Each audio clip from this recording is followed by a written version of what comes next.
and welcome to Jeff and the Rabbi. Great topic today, very timely on your topics.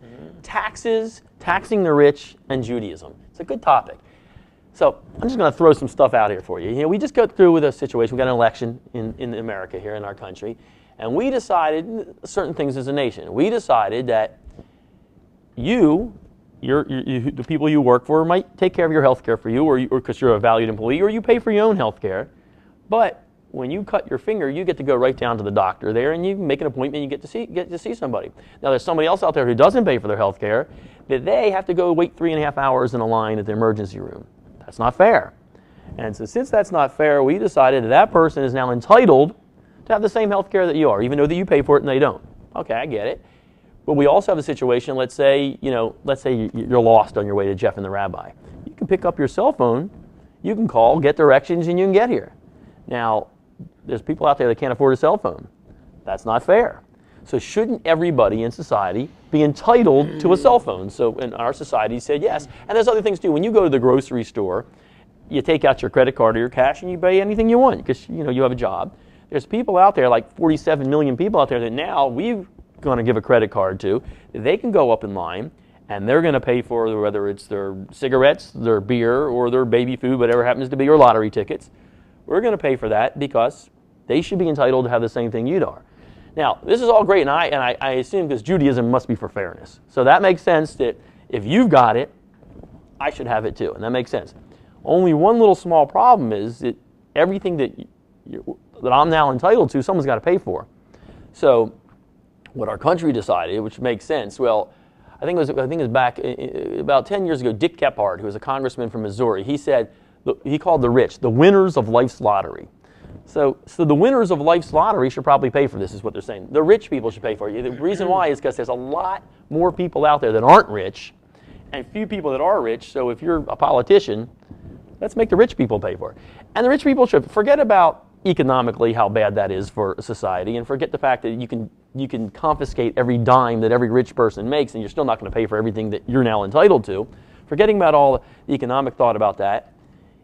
Other than that, is it the right thing to do? I mean, this guy's rich. He's got everything he wants. You can go to the doctor. You have a cell phone. You have a flat screen TV. Shouldn't we take money from the rich? Doesn't Judaism, the most fair religion in the world, say that we should take money from these winners of life's lottery, give it out to everybody else so everybody can be entitled and have the same things?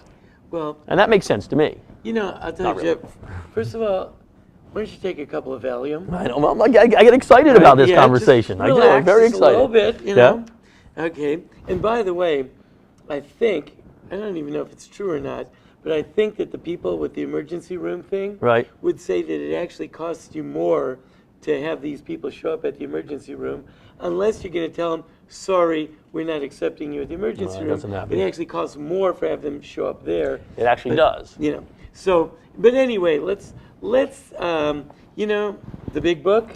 Right, we always go back to the big book. I'm assuming the big book. We love the big book. That's the most fair thing in the world. So I'm sure it agrees that everybody's entitled. So what we do is, before we draw conclusions, this is what one of my revered rabbis used to always drive home.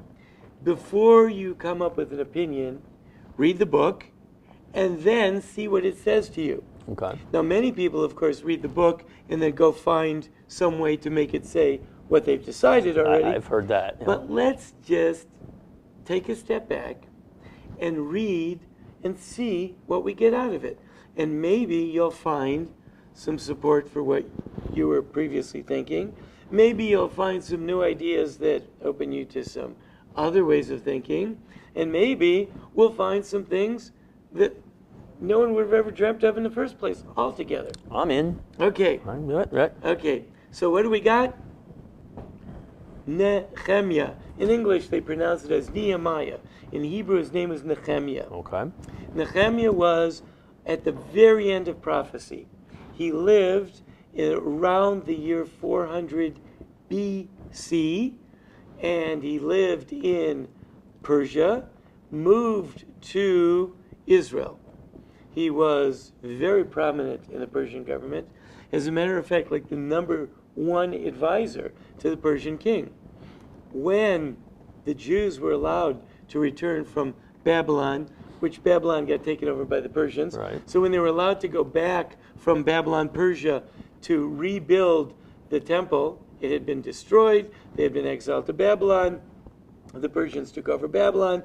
The Persians, Cyrus, allowed them to return and rebuild. So Nehemiah begged the king to release him from his duties in the palace and let him go back and govern the Jews in Israel.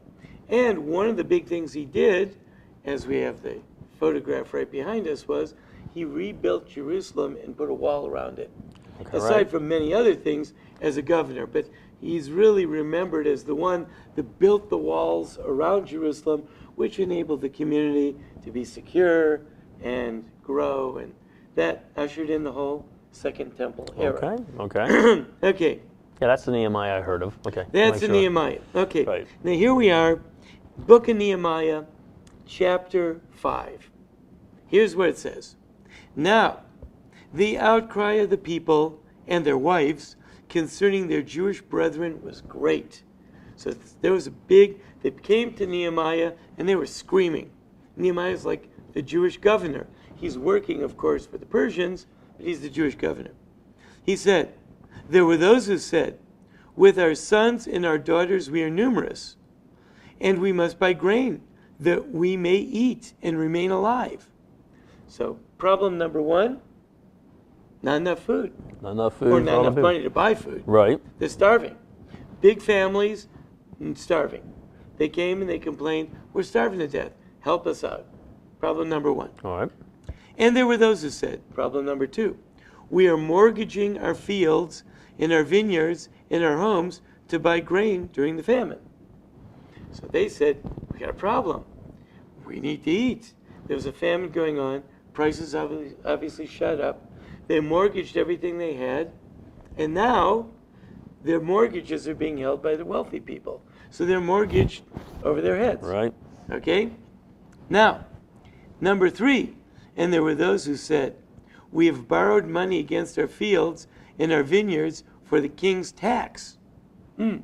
That's interesting. So then what do they have?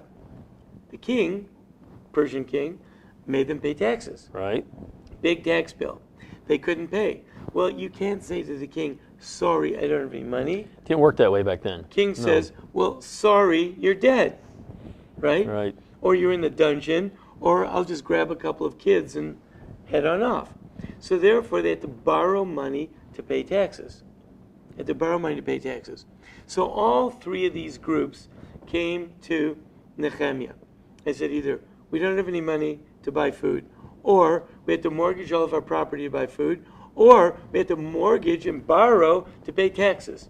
But the bottom line is everyone is in debt and people can't make it. All right. Now, they go on to say, our flesh is as worthy as the flesh of our brethren, and our sons are as worthy as their sons. Yet we must press our sons and our daughters into being servants. Some of our daughters have been pressed into servitude, and our hands do not have the means to redeem them, and our fields and our vineyards are held by others. So what happened? If you don't have enough money, and the tax man comes, or the repo man comes, Right. the repo man says, well, hey, you're behind on the mortgage. You don't have any money. So you know what he says? Give us your daughter. Give it your daughter. Yeah. Well, the guy says, that's not so cool. I mean, I'm not so comfortable about Right. just handing over my daughter. You know what happens to the daughter? Probably I mean, not you know, good. she got to go to work for the repo man. Right. And, you know, we don't need to take it any further. Not good. It's ugly. No, It's right. ugly. Okay? She's going to end up being a servant in somebody's home, and who knows what kind of conditions Right. and what type of servitude she's going to be forced to do. It's not going to be too pretty. Nope. Okay, but what's the interesting argument? They said to Nehemiah, they said, our flesh is as worthy as our brethren, and our sons are as worthy as their sons, yet our sons and daughters are being made into servants. So the question is there a point beyond which you can say it's just not fair? That's the question. And now, where is that point? Nehemiah could have said to them, well, hey, you know, like, you made bad investments. Right. You didn't, his crop came in Now his son, he has money, as you said, Gephardt, should Nehemiah say, listen, these guys, they won the lottery of life. Yep. Yes, you lost the lottery of life. And the people that win, their daughters don't have to become slaves, and the people that lose, Oops. I guess they do. Right. Is that what you say? So is that fair? I don't know. Is that fair? That doesn't sound Didn't fair. sound too fair. No. Well, what did Nehemiah say? So Nehemiah could have said, well, listen, everyone made their investments. Everyone made their economic decisions. Some people worked hard, saved up. Some people maybe didn't work as hard. Should Nehemiah have said, you know what? You guys didn't work as hard. The other people worked harder. They said, hey, everybody's the same. Aren't we all worthy of not having to have our daughters and sons pressed into slavery? So, how do you think Nehemiah voted? I think he might have agreed on that. To a certain point. Nehemiah says, I became very angry when I heard the outcry on these matters. Okay. He wasn't happy. Then my heart moved me. So two things. He got angry because he felt there was a certain injustice. Right. And even aside from the injustice, his heart moved him. Which means, you got to have, then there's a certain justice, and injustice bothers people. That's one thing. Because, what was the injustice? What's the injustice? Well, injustice is these people have to sell their daughters off to slavery. Yeah, and sometimes you get behind. Right, that happens. And there's no way you can get ahead. Because once you get stuck, once you got a mortgage, and, you're behind, what can you do? And then the famine comes, and you were month to month, paycheck to paycheck, and all of a sudden the famine, well, what happens? If you are month to month, and you get laid off, and you find a job 1 month later, but you missed that 1 month. Missed that month. What did you have to do in the meantime for that 1 month? You have to borrow. So it sounds like if there was something like unemployment insurance for a month, or if there was something to give you a leg up for a month, that wouldn't be a bad idea. It sounds like, so first of all, he felt there's a certain injustice, Right. and then his heart moved him. His heart moved him because, in the meantime, okay, whatever you want to say about the people, why is the daughter got to be taken into slavery? Yeah, that's not just. It's ugly. Yeah. So what did he do? I confronted the aristocrats and the nobles. Well, okay. Confronted them. Talk to the rich. Talk to the rich. He called in the rich, okay? Some face-to-face with the rich. And I said to them, are you creditors of loans against your brothers? He says, hey, these are your brothers here. They're not the enemy, or they're not just subjects, they're not just numbers. These are your brothers. And I gathered a large crowd around them. I said to them, we have ransomed our brother Jews who were sold to Gentiles for as much as we can afford. Now, will you sell your brothers again only to be resold to us? See what was happening? No. The repo man came, and he said, all right, give me your ox. All right. The guy said, well, if I don't have an ox, I can't plow. So he says, well, you can't take my ox. I'm done for. He says, okay, well, what else you got? I've got a couple of little kids there. Yeah, then you Take give my them. son and daughter. Okay, so they took off the son and daughter. So then the guy went crying to the rabbi. They took away my son and daughter. So the rabbi went in the community, and he went to all the people, and he raised money, and they went back to ransom back the Right. son and daughter. Right. Then what happened? The wealthy guy comes again, and he says, hey, pay up. Gotta pay. Take the son and daughter, sell them off. Then they got a good guy comes to the rabbi. The rabbi raises money. They go, come Right. on. I mean, this is we're going to go crazy Right. here. I just ransomed the guy back, and you're going to go grab him and put him and sell him again? And what are you doing? And It's by not the way, working. and who as a result of this, who's getting all the money? In the meantime, all the money's ending up in the hands of the few. Right. So Right. this is no good. We can't do this. I just redeemed this son, and you're going to take him again and sell him into slavery? No good. What did the rich people say?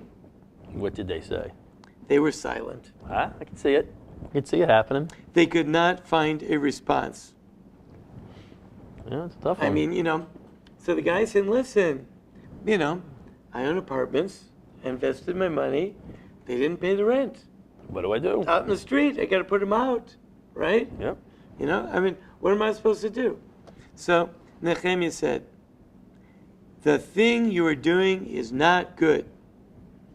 Surely you should walk with the fear of God because of the scorn of the nations, our enemies." You know what was happening to a lot of these kids? They were taking the Jewish kid whose parents couldn't sell. They take him, and then they're going to sell him. Where are they going to sell him to? Obviously Sometimes to they sell him Gentiles. off into the Gentiles. Right. Right? I mean, you know, the guy's owed $100. The borrower didn't have the money. So he takes the kid. He says, well, I don't got nothing to do with the kid. So he sells him off for the $100. He Right. gets his cash. In the meantime, there's a Jewish kid sold out there amongst the Gentiles. And believe me, those kids weren't getting treated too well. Right. You know, that was a pretty ugly situation. So that's why they were trying to redeem him. He says, we're redeeming him, and you're selling You're him. selling them right back. I mean, like, come on. So he said, I and my brethren and my servants as well have lent them money and grain. Here it comes. Let us all now relinquish the debt. Okay, the whole debt? Nehemiah said, listen, I've lent a lot of money. You've lent a lot Right. of money. We got a lot of money out there. Right. Guess what we're going to do? We're going to get rid of the debt. Get rid of the debt. Forget about it. Return to them now, this very day, their fields, their vineyards, their olive orchards, and their homes. Foreclosure? Take it Debt back. relief? Done. Just heard about it today. Yeah. Right? They just signed some deal where, you know, all the big banks are going to be paying people back or helping them restructure their Right. debt and all that type of stuff.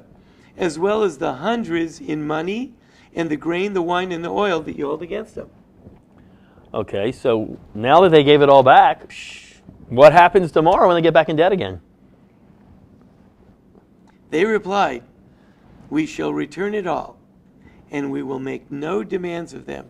We shall do as you say. Well, Yeah, that sounds like so sometimes what I see from this at this point is he saying no one should lend money or you should just give away the money? You know, listen, people made loans. Right. The Torah talks about lending without interest. It doesn't say you don't lend, and it doesn't say you give away. You gotta have loans. What happens is, though, sometimes the circumstances get so bent out of shape, there's such an inequity, right, that it becomes an iniquity, meaning that you can't abuse people. There's a certain point beyond which the thing has gotten so bent out of shape that you just have to, like, bring it back. So it sounds like, let's see if I can try to bring this current here. It sounds like what Nehemiah was saying, there needs to be some kind of safety net, social safety net. When it gets to a point where the person is selling their children, Right. when they're starving, when they got to get rid of their ox and they can't make any money, we got to take care of them. Right.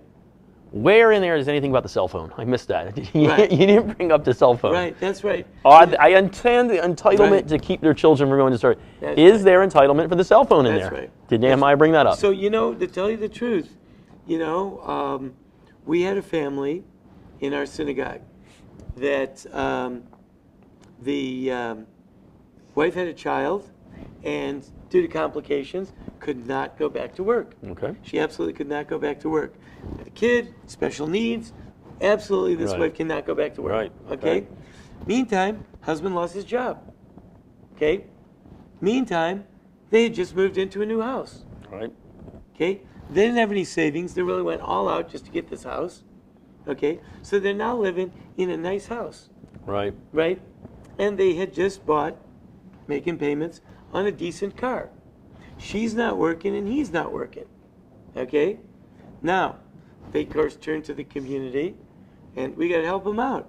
Well, you know, at that point, that's where the social net came in.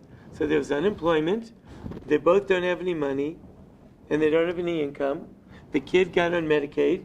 Right. Right? Right. Because Medicaid, right? That's what it's there for, yeah. Get them unemployment, that's what they're for. I get and it. you know what? And I said, thank God. Thank God for Because that. otherwise, you know who would have been paying the tab? Our community, Right. me and everyone else in the Right. community would have had to carry these people. No, we couldn't tell them, by the way, we'll just sell the house and go live in. They couldn't really do that First of all, they were Jews. They need to live near the synagogue. Right. Second of all, the guy bought the car when he had the job. Now he's going to lose the car. He's only been a few months into it. It's going to be a wipeout for him if he has to let that car go. They're not going to just let him like drop the lease like that. So our society did something. We take care of people when they have to be taken care of. Right. Where does it stop? So even though the people are living in a decent house and he's driving a decent car. Okay. So it's just okay, maybe the guy should be walking. Maybe the guy should have to, live in a basement. So we go even further than basic needs. We go even further than food 3 meals a day. Okay. Where does it stop? Right. Okay. So here, there's a point of inequity.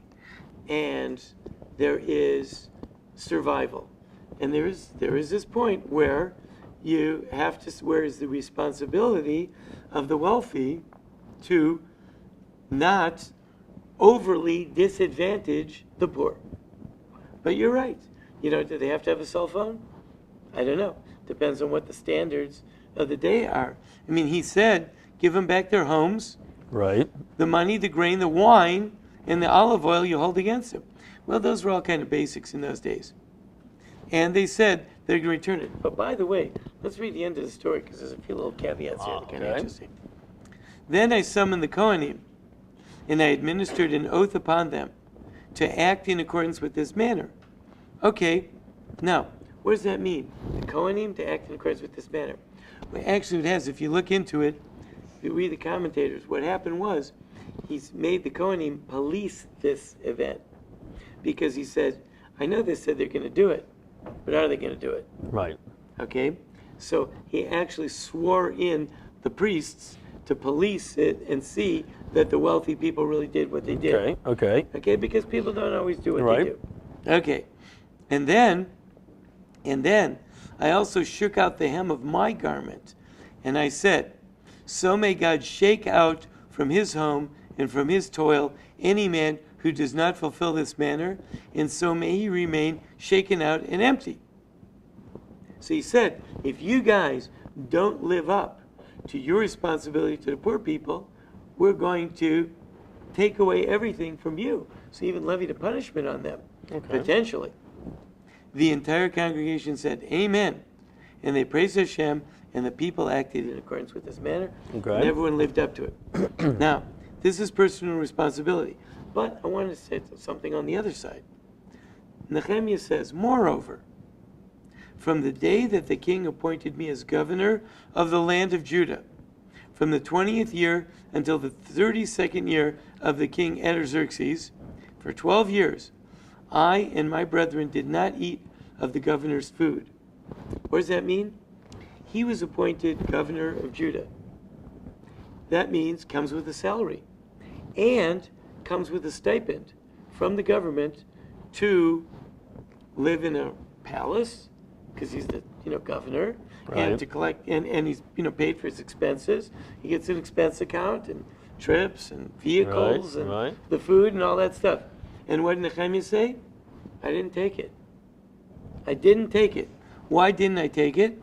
The former governors who were before me had imposed burdens upon the people and taken bread and wine for them, in addition to 40 silver shekels, and also their servants domineered over the people. So they had the right to take away bread and wine and 40 shekels from everyone. But they didn't do it. I did not do so because of my fear of God. So in other words, he said, I was a public servant. I could have taxed the people, but I didn't do it. Well, but aren't you now shading the line between mandatory taxes and tzedakah? Yeah. Because now you have to understand, and this is where it gets really interesting, and I believe this is why we have the dilemma.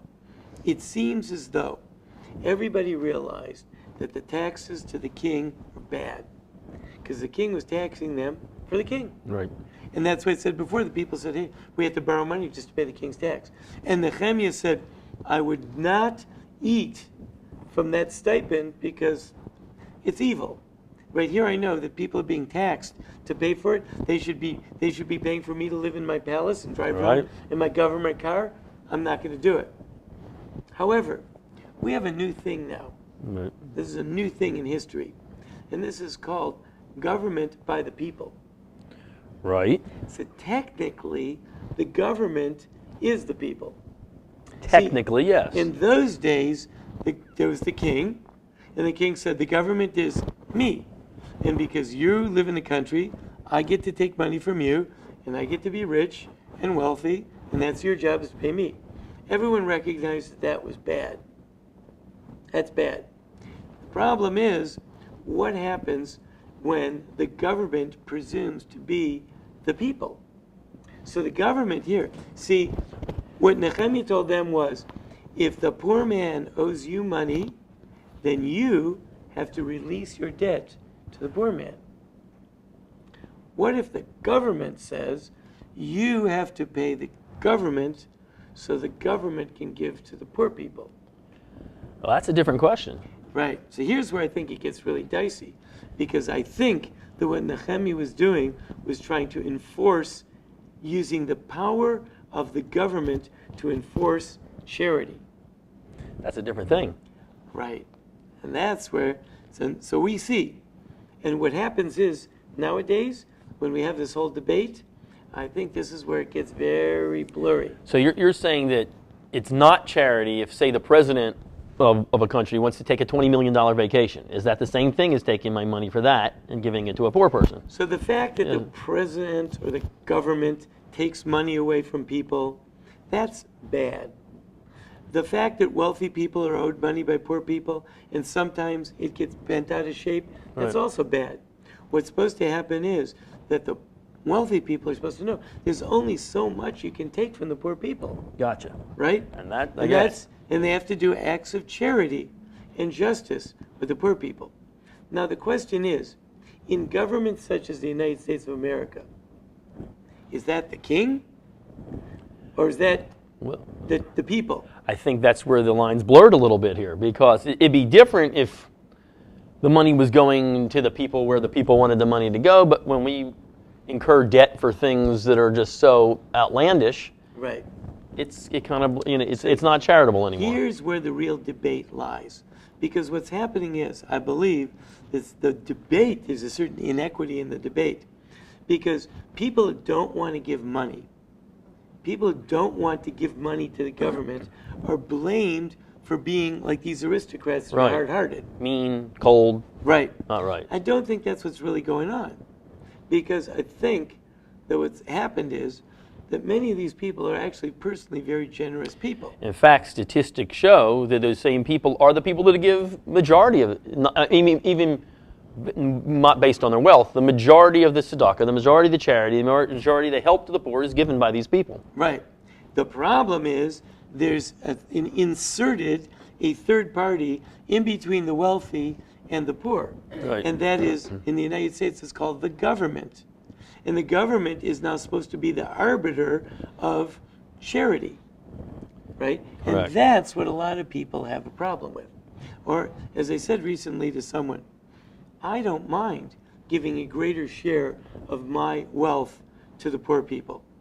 What I do mind is giving a greater share of my wealth to the government, which I believe is full of fraud and inequity in itself. Right. And therefore, I don't know and I don't trust that the poor people are actually going to get their share.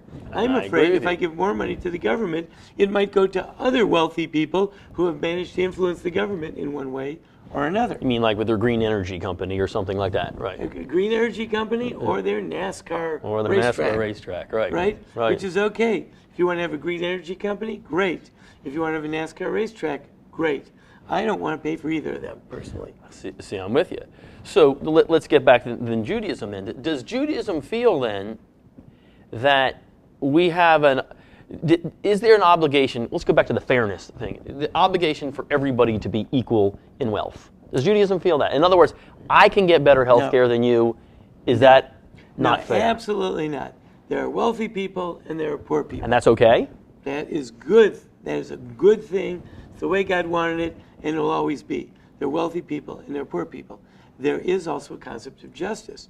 There is a point beyond which the wealthy people cannot disadvantage the poor people so that they can't survive. In other words, we talk about, right to life, liberty, Right. and the pursuit of happiness. Well, there is, to a certain extent, an obligation for everyone to see to it that the other person can live. But it also says, I believe, in the Torah, that there's an obligation to not sway justice against a rich person. That's right. For a poor person. That's right. That's right. So we're not saying that it's just. But what he said was, he got angry. How do these people mortgage the fields and all that?